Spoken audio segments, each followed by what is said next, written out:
itu fatal sekali. Ketahuan sama si punya kebun, uangnya dirampas. Yang punya KTP Saudi atau Igomah dirampas.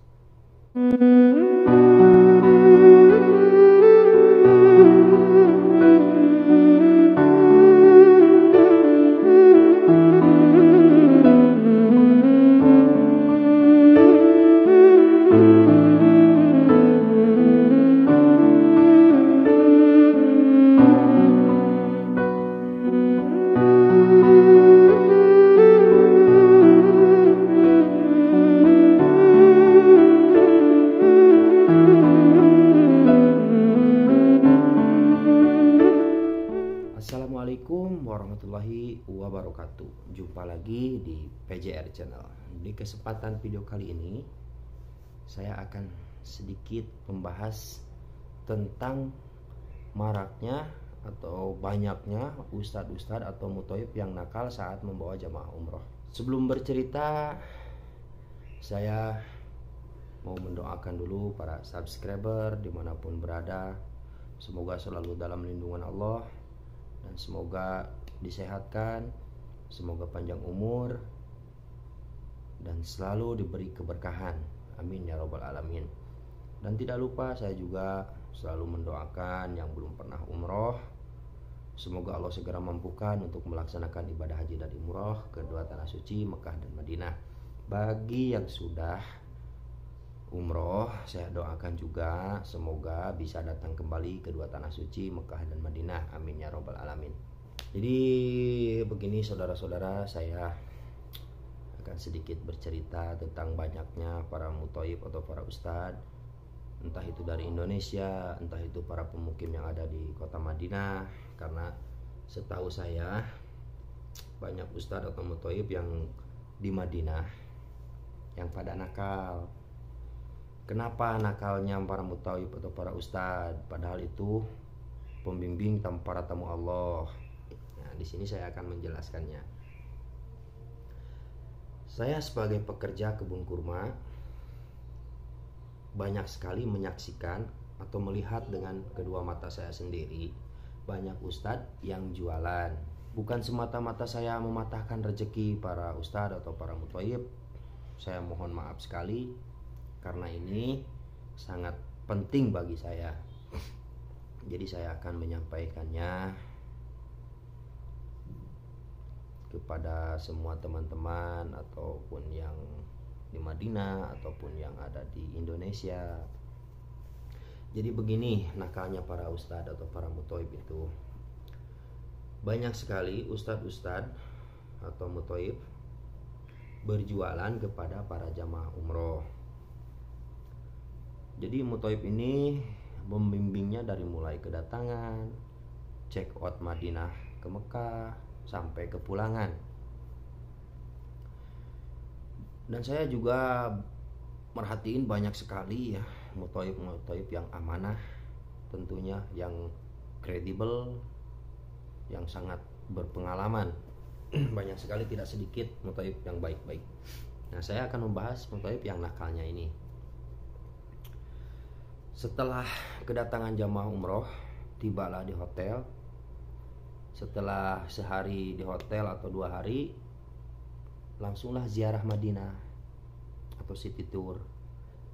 Nah, muthayyib yang nakal ini, nakalnya di mana? Nakalnya saya bilang nakalnya berjualan ya. Jadi si muthayyib ini setelah membawa jamaah dari hotel langsung membawa ziarah, dibimbing oleh muthayyib, dan ternyata si muthayyib tersebut itu jualan di dalam bis. Setelah jamaahnya setelah ziarah dibawa ke kebun kurma, pasti itu setelah Masjid Kuba terus ke kebun kurma.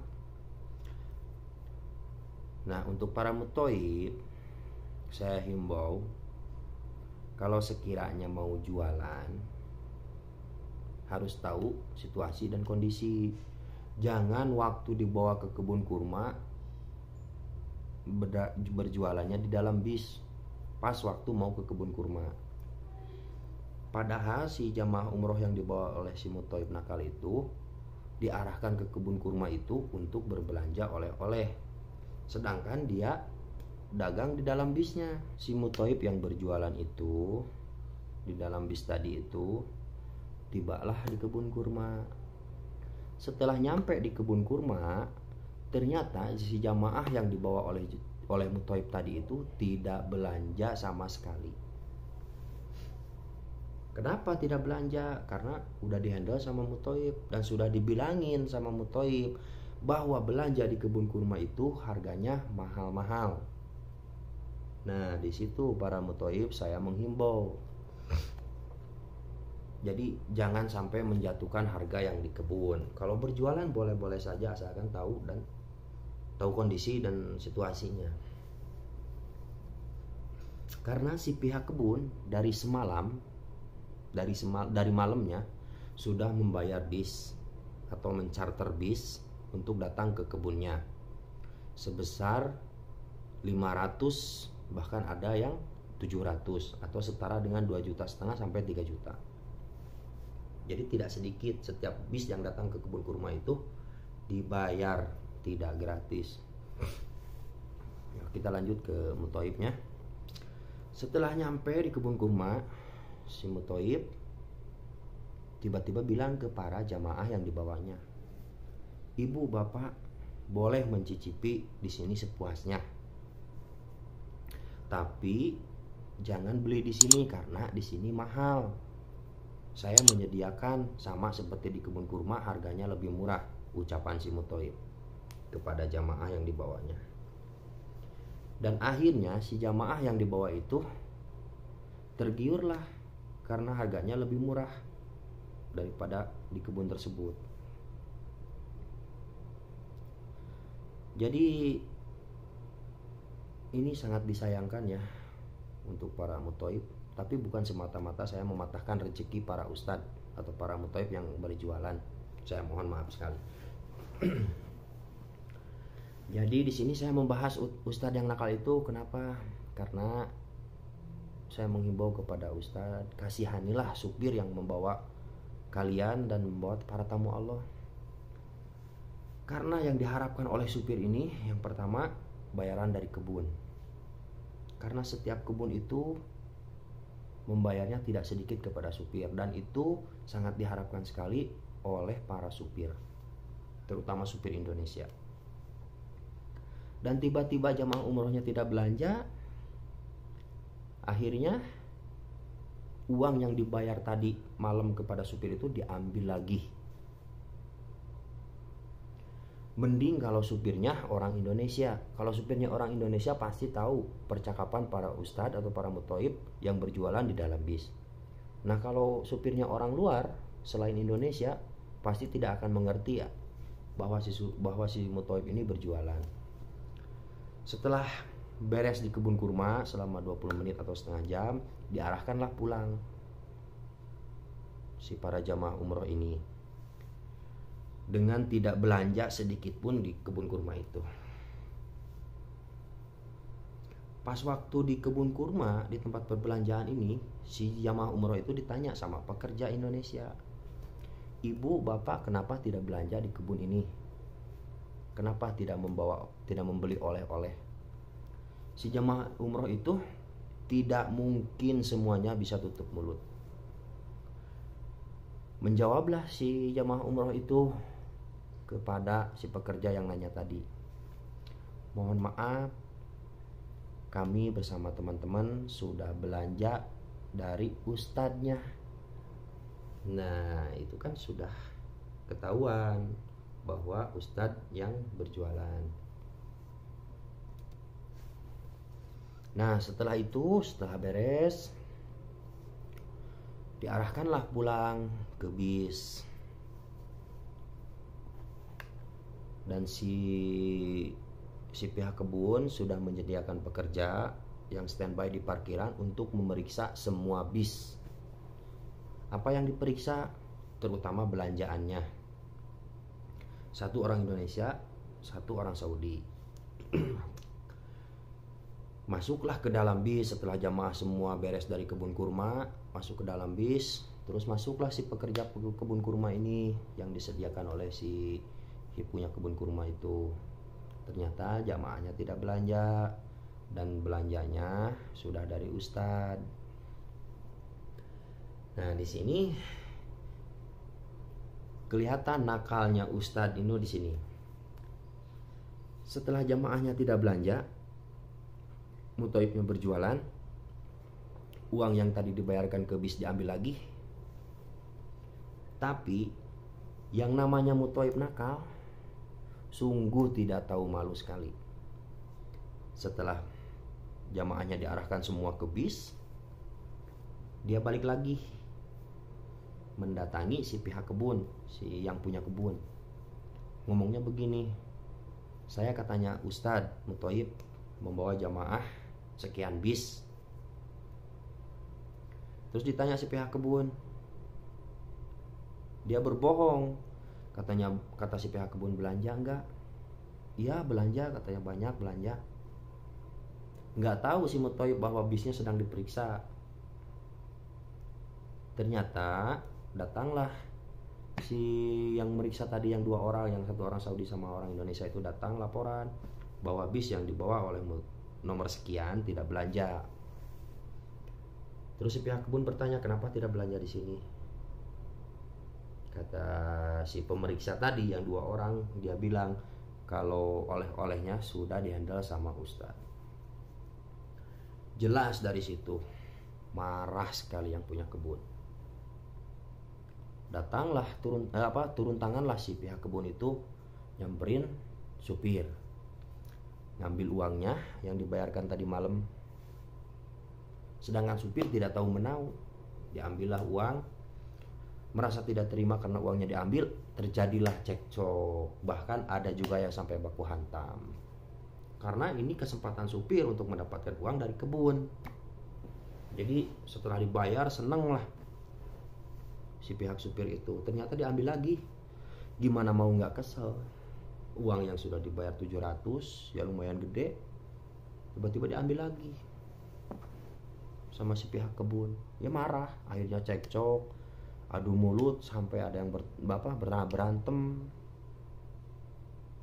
Jadi saya menghimbau kepada para ustadz atau para muthaib, kalau mau berjualan jangan waktunya menawarkan barang dagangannya sewaktu mau ke kebun kurma. Jadi kalau yang paham atau mengerti pasti tahu situasi dan kondisinya. Jangan sampai jamaahnya nggak belanja tiba-tiba minta jatah untuk mandub atau muthaib. Banyak yang seperti itu yang nggak tahu malu. Pada pagi tadi ada terjadi seperti para muthaib, atau entah itu muthaibnya yang nakal, entah itu supirnya yang nakal, saya kurang tahu. Tiba-tiba datanglah 2 bis ke kebun kurma. Setelah datang 2 bis ke kebun kurma, si jamaah umroh diarahkan oleh muthaibnya ke dalam, ke pusat perbelanjaannya langsung. Sedangkan si supir diam di bis. Si supir waktu jamaahnya berbelanja ke dalam atau pergi ke dalam ke pusat perbelanjaannya, dikasihlah duit sama pihak kebun. 600 2 bis 1.200 atau setara dengan 6 juta kurang sedikit. Setelah 20 menit beres waktunya, terus dibawa ke bis si jamaahnya, nggak belanja sama sekali, setengah kilo pun nggak beli, sama sekali nggak beli. Si pihak kebun jelas bertanya-tanya, sebanyak 2 bis jamaah umroh tidak ada yang beli, setengah kilo pun nggak ada. Langsung nyamperin si supir, kenapa katanya jamaahnya tidak belanja. Supir bilang nggak tahu, cukup gitu aja, nggak tahu. Ditanya lah si jamaah umroh itu, ditanya, ibu kenapa tidak belanja di sini, sedangkan ini 2 bis banyak sekali, nggak ada yang setengah kilo pun nggak ada yang beli. Mohon maaf, katanya, saya sudah belanja di kebun lain. Di kebun mana bu? Di kebun lain. Diperiksa lah bisnya, benar sih jamaah umroh itu udah belanja dari kebun lain. Jadi setelah datang ke kebun kurma saya ini, udah belanja duluan di kebun lain. Akhirnya diambil lagi uangnya, terjadilah cekcok sampai baku hantam, sampai berantem rame satu kebun. Katanya yang punya kebun berantem sama supir. Tuh kan akibatnya, ini ulahnya siapa? Kemungkinan ulahnya para ustadz, yang kedua mungkin ulahnya para supir. Kenapa dibawanya 2 kali ke kebun? Karena nakalnya ini mau minta jatah yang lebih gede lagi, biar double katanya jatahnya. Seperti itulah, pasti udah jelas seperti itu. Jadi banyak sekali ya para ustadz yang nakal, banyak juga yang baik, yang amanah. Ini khusus yang nakal, yang ustadznya. Silahkan berjualan, silahkan menawarkan barang dagangan Anda kepada para jamaah umroh yang dibawanya. Tapi harus tahu situasi dan kondisinya. Jangan menawarkan barang dagangannya pas mau dibawa ke kebun kurma. Dan saya akan ngasih tahu kenapa kurma atau oleh-oleh lain lebih mahal 2 kali lipat dibanding di pertokoan. Nah, saya akan bahas kurma lebih mahal di kebun kurma daripada di toko. Yang pertama, dia menghitung atau dikolasikan ke bayar supir,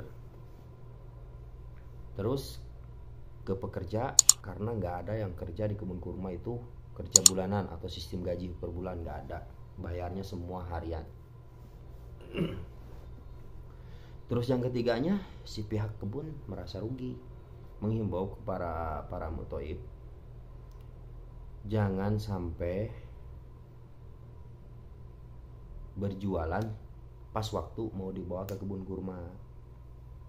Jadi yang rapi, harus tahu situasinya di mana harus waktunya berjualan. Entah itu waktu di hotel atau setelah dari kebun kurma. Silahkan, boleh saja. Masa jangan pas waktu dibawa ke kebun kurma, karena akibatnya akan fatal. Saya kasih tahu, akibatnya akan fatal untuk para muthaif yang ketahuan berjualan di kebun kurma. Pas waktu datang ke kebun kurma, bilangnya boleh mencicipi asal jangan beli di sini. Itu sangat tidak boleh untuk para muthaif, itu gak boleh kayak gitu. Saya pernah menyaksikan dengan mata saya sendiri. Ustadznya nyuruh kepada jamaahnya untuk mencicipi saja, tapi jangan beli di sini. Kalau mau pesen korma, pesen saja ke saya. Si muthaif itu lagi mencatat pesanan para jamaah umroh di tempat kurma. Coba bayangkan akibatnya. Itu fatal sekali. Ketahuan sama si punya kebun, uangnya dirampas. Yang punya KTP Saudi atau Igomah dirampas. Handphonenya udah jelas dirampas, apalagi uangnya. Semuanya dirampas. Sampai nangis-nangis, minta dikembaliin. Selama 1 bulan disitanya, gak ada HP, uang travelnya atau uang yang lain-lainnya disita sama pihak kebun. Karena saking marahnya, si pihak kebun merasa dirugikan. Bagaimana tidak merasa dirugikan? Jamaahnya disuruh mencicipi, tapi tidak boleh beli di sini, katanya begitu. Tiba-tiba ketahuan dia lagi mencatat pesanan si jamaah umroh yang dibawanya. Otomatis yang punya kebun marah, langsung disita semua barang-barang yang ada sama dia itu. Mau uang siapa, mau HP siapa, itu disita, dirampas sama si pihak kebun. Coba kalau sambil ya istilahnya di mana ya, dipukul atau dengan kekerasan, mau minta tolong sama siapa? Kita sebagai pendatang, walaupun Sebagai pemukim yang di sini kita tidak bisa apa-apa karena itu kesalahan. Jadi saya menghimbau kepada muthaif, janganlah melakukan seperti itu, dan juga kasihanlah kepada para supir. Jika jamaah umrohnya belanja, para muthaif itu tidak usah minta, tinggal nyamperin saja ke yang punya kebun, sudah jelas pasti dikasih, tidak harus minta. Karena apa? Karena si pihak yang 2 orang yang khusus memeriksa bis itu udah ngasih laporan ke pihak kebun bahwa bis ini belanja, bis ini tidak belanja. Oke, para saudara-saudaraku, mudah-mudahan ini bermanfaat. Mohon maaf bila ada kata-kata yang tidak berkenan. Bukan semata-mata saya berpihak ke pihak Saudi, atau bukan semata-mata saya mematahkan rezeki para pekerja yang ada di Madinah ataupun para pembimbing jamaah umroh dalam kutip muthaif. Mungkin cukup sampai di sini. Kurang lebihnya saya mohon maaf. Wabillahi taufiq wal hidayah. Wassalamualaikum warahmatullahi wabarakatuh.